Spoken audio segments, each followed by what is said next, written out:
Hi, this is Catherine Dubberly, the Answer Lady. You know I love knitting cables, and I'm sure you love knitting cables too. But it's hard to get done with an entire all-over cable project and never cross one the wrong way. We just get confused. There is a way to fix it, however, and I'm going to show you that right now. Here we have a piece of cabled fabric. I was cabling every 4 rows, and I was doing right over left, which look like this when they come off of the loom. Here I made a little mistake, and I spaced it farther apart, which is fine for a sample. It wasn't a true mistake in this case. I meant to do it so I could compare the looks. But if you did it in a real project, that's not fixable, and you'll have to frog it. In other words, rip it, undo what you've knitted and knit it again.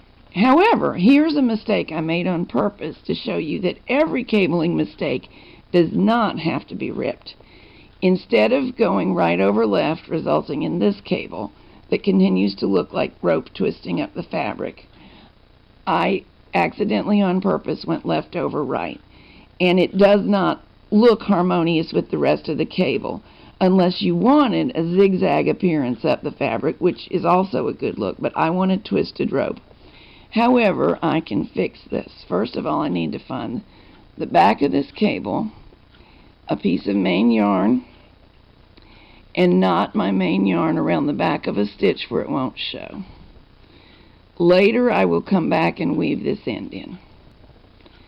Now it's anchored, and what I'm going to do is attempt to reproduce the correct cable cross, which would have had yarn going here, by duplicate stitching, more or less.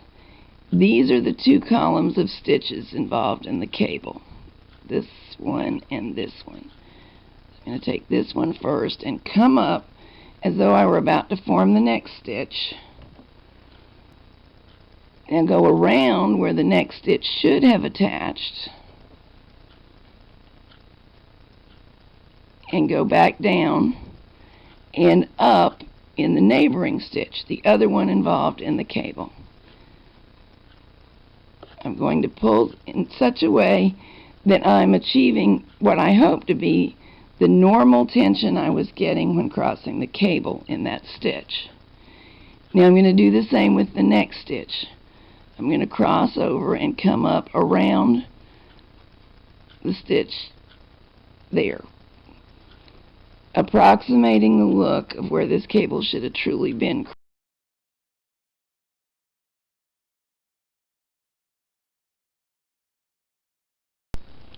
Had this cable been crossed correctly, the stitch that I'm about to make as a duplicate stitch would have ended up wrapped around the stitch that I've got my needle behind. So that's exactly what I'm going to do. Duplicate stitch a stitch in the position where it should have been. Generally, in a duplicate stitch, we're exactly following the path that the stitch does take. In this case, we're faking it, but I think it can still be correctly called a duplicate stitch. Now I made a stitch around this, down through there, up through the next column of stitches, which should have been crossed around this stitch. So we're going to do the same thing. Make a pretend stitch, which will hopefully simulate the cross below and obliterate the wrongly made cross. And it does a pretty good job. Let me hold it out. I think in an all-over pattern that would be acceptable and disappear. In my experience, the difference between success and failure, because I've heard some people say, oh, that doesn't work, it looks awful. Sure does if you do that. It also does if you don't get your stitches tight enough to actually cover what was done. Actually, when I just did loosening it, loosened it just enough to be more like the cross, not less. But if it was overly loose, it wouldn't even look like a cable cross.